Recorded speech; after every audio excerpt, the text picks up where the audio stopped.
no livro de Deuteronômio, capítulo 6.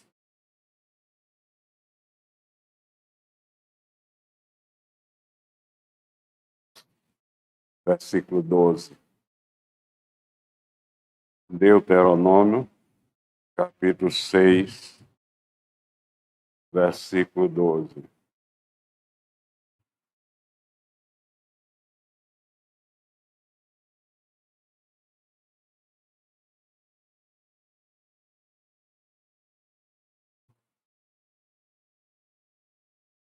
Diz a palavra de Deus: guarda-te, ó Israel, para que não esqueças o Senhor, que te tirou da terra do Egito, da casa da servidão. Ó Pai, amado Deus, aqui, Senhor, mais uma vez, na Tua presença, mais uma vez no dia de hoje, tendo este privilégio de entregar a Tua mensagem ao Teu povo. Ó Pai, estamos aqui, Senhor, porque confiamos no Teu amor. E temos certeza que Tu nos escolheste para ministro da Tua palavra.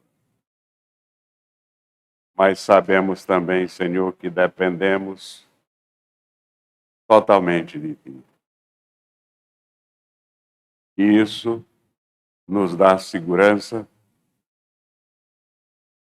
isso nos faz ter a certeza que seremos usados por Ti para entregar a Tua mensagem ao Teu povo nesta noite. Abençoa cada um daqueles que vão ouvir esta mensagem. Que possam, Senhor, serem edificados para a Tua honra e para a Tua glória. Em Cristo Jesus é que te oramos, hoje e sempre. Amém.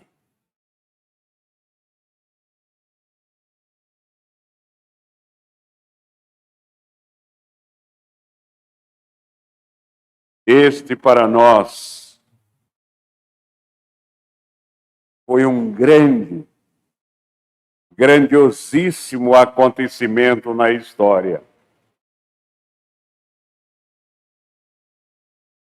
A igreja estava mergulhada na incredulidade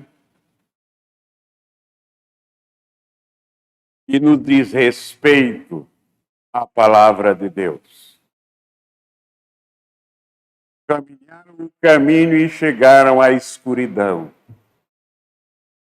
A igreja se tornou trevas, a ponto de que, por causa da igreja, aquela idade, na nossa história, a Idade Média, é também conhecida como Idade das Trevas. E quando nós lemos a história, nós vemos as igrejas dos nossos dias fazendo a mesma caminhada para as trevas. Por não ler a palavra de Deus ou por não entendê-la, mas certamente por não respeitá-la. Há mais de meio século, há 505 anos, ouviu-se as batidas do martelo que afixava as postas da capela do castelo de Wittenberg, as 95 teses do homem que Deus levantou para abrir os olhos da igreja, e a igreja não ouviu. O reformador Lutero. Amanhã é o aniversário da Reforma. 31 de outubro é uma data histórica. Uma data que abalou os fundamentos da Igreja de Roma.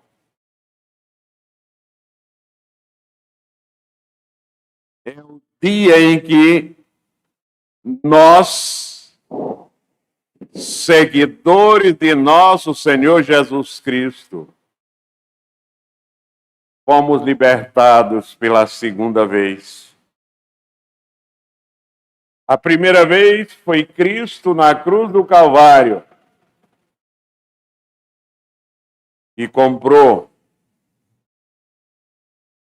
a nossa salvação, comprou a nossa redenção, comprou a nossa libertação, esmagando ali a mentira, os ferrolhos do inferno. Ali a verdade esmaga a mentira. Ali acaba-se de vez o triunfo das opiniões humanas na igreja. Esse acontecimento, meus irmãos, muito extraordinário. Nós temos certeza, o maior acontecimento na história universal após o início da Igreja de Cristo.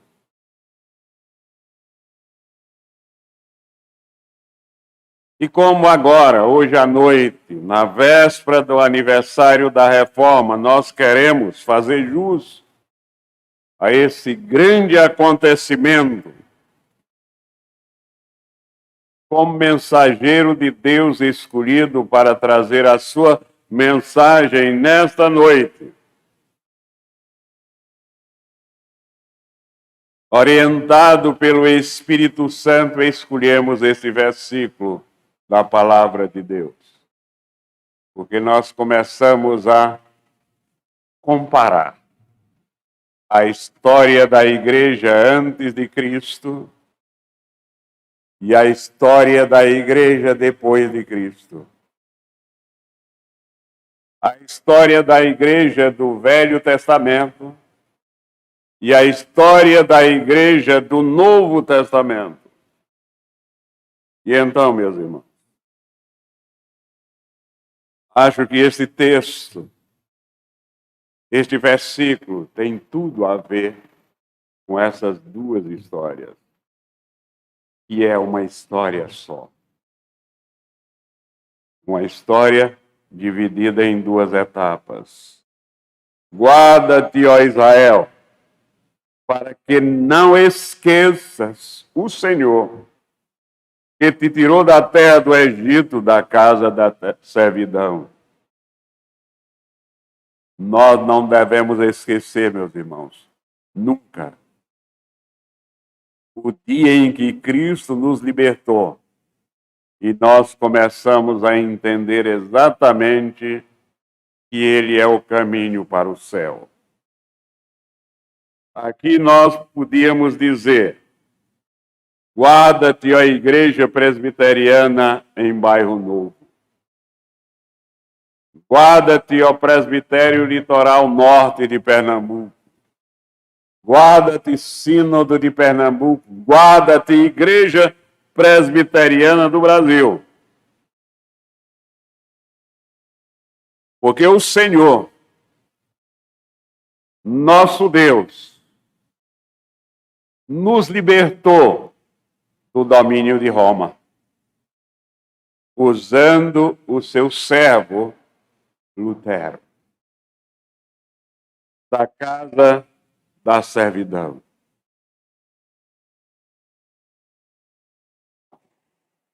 É nosso desejo nesta noite, meus irmãos, usar este tempo para traçar um paralelo entre o povo de Deus do Velho Testamento e nós que somos o povo de Deus do Novo Testamento.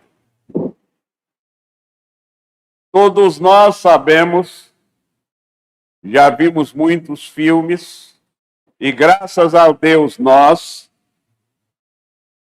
lemos a verdadeira história sem o romancear dos escritores na Bíblia Sagrada. A história de como Israel sofreu debaixo da chibata do Egito por causa do caminho errado que eles tomaram.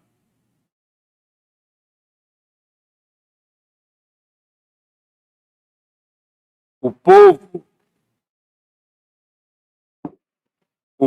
da igreja cristã sofreu muito mais do que o povo de Israel no Egito. O povo de Israel no Egito sofriam apenas, apesar de muito grave e gravíssimo, dores físicas. Na Idade Média, aqueles que permaneceram fiel à igreja, além das dores físicas, sofriam dores espirituais. Eram obrigados, através de sessões de espancamento, através de sessões de espancamento, para declarar obediência a Roma.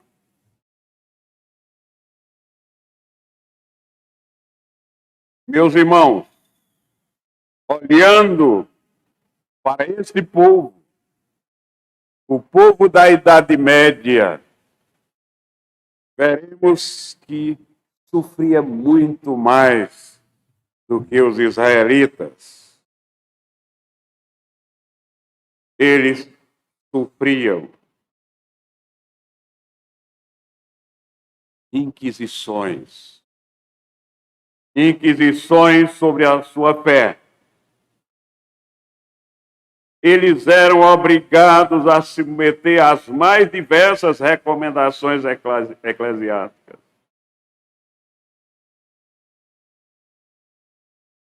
A igreja de Roma muitas vezes exigia toda a sua remuneração do mês.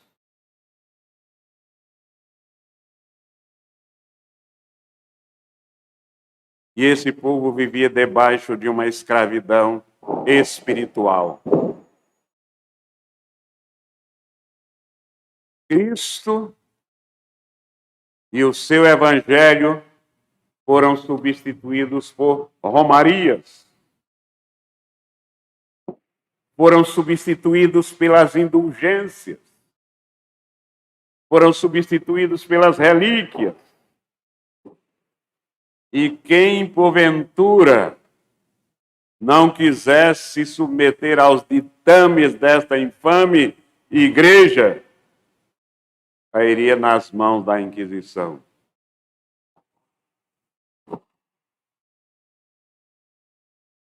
E a vida estava em perigo. Ninguém gozava ali a certeza da salvação, todos gemiam à procura da paz. Se me dessem uma oportunidade de escolher entre uma e outra, era preferível a escravidão do Egito. Finalmente, meus irmãos, após alguns séculos de martírio, Deus teve piedade, misericórdia do seu povo.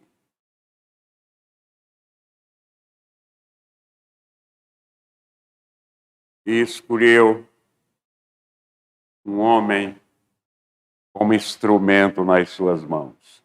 No Velho Testamento, Moisés foi esse homem escolhido por Deus para conduzir o povo de Deus à terra da esperança, a terra prometida. Este povo teve que passar 40 anos no deserto. Os 40 anos no deserto de Midian foram necessários para temperar o caráter daquele povo. E Moisés, como aluno, se colocou aos pés de Deus, o grande mestre, para aprender a como conduzir o povo,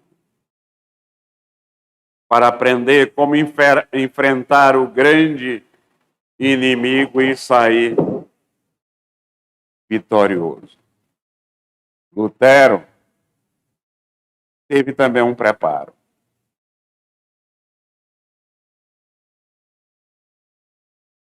Deus o preparou.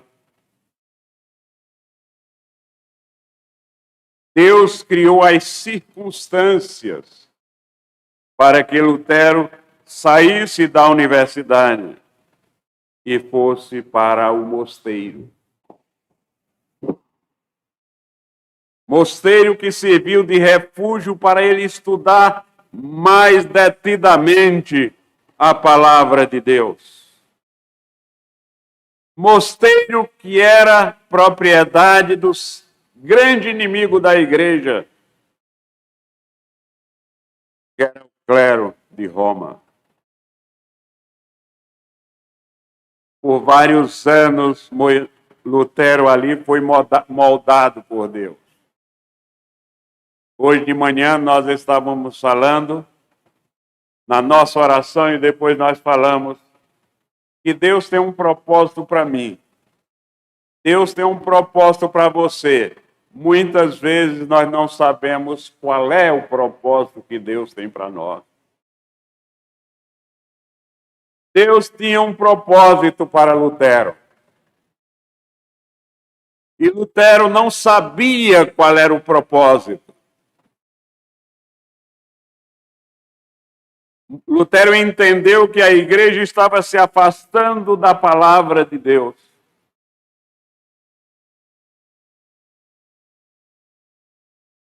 Lutero achava que o propósito que Deus tinha para ele era trazer a igreja de volta a ter a Bíblia como a única regra, a ter só as Escrituras Sagradas como a balizadora da vida da igreja.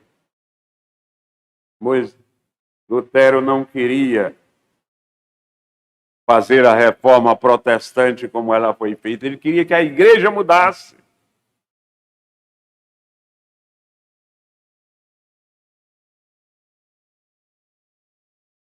E quando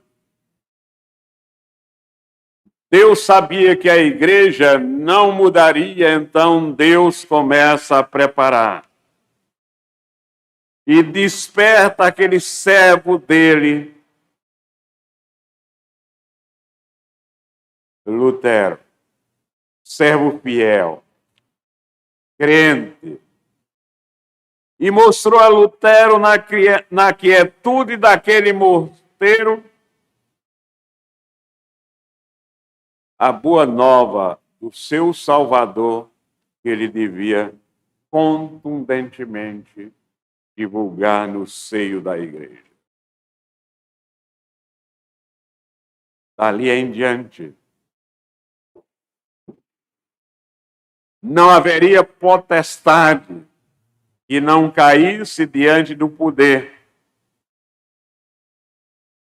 E os argumentos usados por Lutero, argumentos que ele tirou da Bíblia, argumentos que foram extraídos da palavra de Deus. Na libertação do povo de Deus do Egito, Moisés encontrou grandes dificuldades. na libertação da igreja do caminho para o inferno, os reformadores, a partir do Lutero também, passaram por grandes dificuldades. De um lado, era Roma que procurava trancar ou truncar a sua caminhada, forçando a participar de reunião após reunião. E depois da igreja terminar as suas exigências, começa o governo também a colocar as suas exigências a Lutero.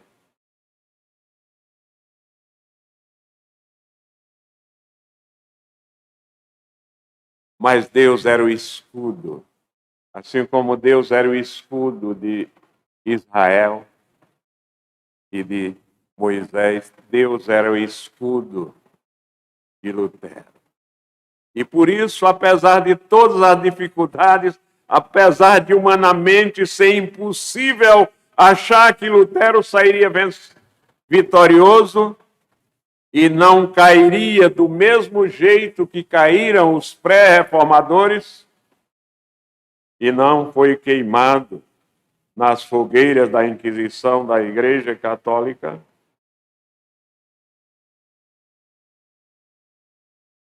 pessoas começaram a prestar atenção à mensagem do reformador.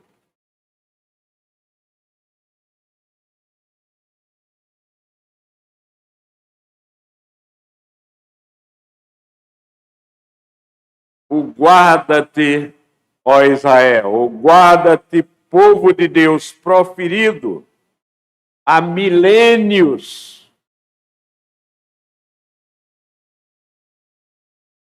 continua tendo sua validade na Idade Média e continua tendo a sua validade nos dias de hoje. Ali era dirigido diretamente a Israel. Agora está sendo dirigido a nós, aqui, que nos reunimos nesta noite.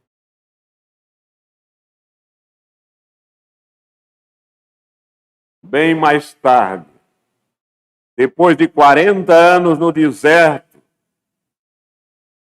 depois de terem cruzado as águas do Jordão que os separava da terra prometida, depois de terem vencido todos os inimigos que eram os nativos daquela região, o povo de Israel, unidos, como um só corpo, exclama: Ebenezer, até aqui nos ajudou o Senhor.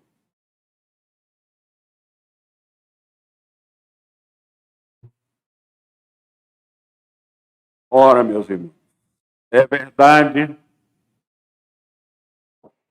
não somos muitos e comparados ao resto da humanidade. Somos uma gota d'água.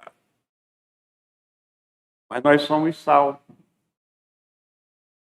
Para temperar, não precisa de grande quantidade. Só um pouco.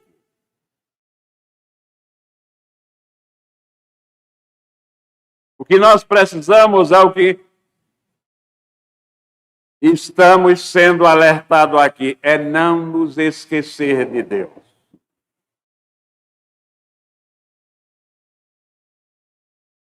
É não fazer o que a maioria de nós, inclusive os que são membros das igrejas, estão muito mais lembrados de si mesmo, do seu conforto e dos seus interesses. E a advertência aqui é: nós que tivemos o perdão,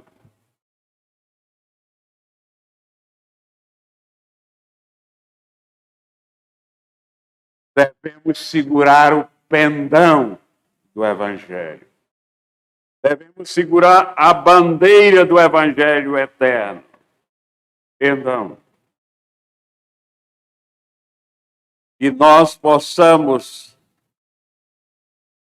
nos mirar nos pré-reformadores, no reformador Lutero, no reformador Calvino e outros, e imitá-los na nossa caminhada daqui para frente. Porque uma coisa é certa, assim como Deus não abandonou Moisés, assim como Deus não abandonou Lutero, assim como Deus não abandonou Calvino, Deus nunca nos abandonará. Essa é a certeza que todos nós podemos ter. Assim como ele esteve com os patriarcas, assim como ele esteve com os plantadores de igreja aqui no Brasil, que sofreram tremendamente com as perseguições, do mesmo modo, ele está conosco. Se nós confiarmos nisso, nós vamos ter uma vida diferente. Vamos ser testemunhas a partir de hoje intrépidas, que ninguém segura, mas testemunhas que enfrentam todos os obstáculos que o demônio ergue na nossa frente para atrapalhar a nossa caminhada de verdadeiros cristãos. Então, meus irmãos, não nos esqueçamos de tudo que Deus tem feito por nós. Não nos esqueçamos que Ele é o nosso guardador. Por isso, nós devemos nos guardar para não esquecer o Senhor. Esse guarda ainda hoje, meus irmãos. Esse guardar, esta exortação ainda hoje, deve ecoar em nossos ouvidos. Porque aqueles que não têm feito tudo para não esquecer o que Deus fez pela sua igreja até os dias de hoje são pessoas aguerridas no trabalho da igreja. São pessoas aguerridas, prontas a enfrentar toda e qualquer dificuldade que se ponha à frente pelos demônios. Pessoas que confiam plenamente em Deus e não têm medo das circunstâncias, porque Deus é maior do que toda e qualquer circunstância. Que nós possamos ter esta segurança e nunca esquecer do que Deus fez por nós. É por isso, meus irmãos, que o ensinamento bíblico é que nós devemos sempre contar a história do povo de Deus desde o início aos nossos filhos. Uma maneira de ficar seguro da providência de Deus é lembrar toda a história de Deus, toda a história do relacionamento de Deus com o seu povo. A Reforma Protestante, esse grande acontecimento da história universal, aconteceu e nós não devemos esse acontecimento nem a Lutero nem a Calvino. Nós devemos a Deus. A Lutero e a Calvino nós devemos o exemplo que eles nos deram. e que nós não temos seguido. Portanto, meus irmãos, a partir de hoje, lembremos que foi arriscando a sua própria vida que Lutero disse para a igreja: a voz de Deus não é a voz da igreja. A voz de Deus é a voz da Escritura. Portanto, só a Escritura é a voz que nós devemos obedecer. Você tem obedecido essa voz? Você tem sido igual à igreja de Roma, só tem escutado a sua própria voz. Guarda-te. Não te esqueça do Deus que enviou o seu único filho para morrer na cruz do Calvário, para nos libertar do inferno. Que ele nos abençoe, hoje e sempre. Amém. Cantemos o hino de número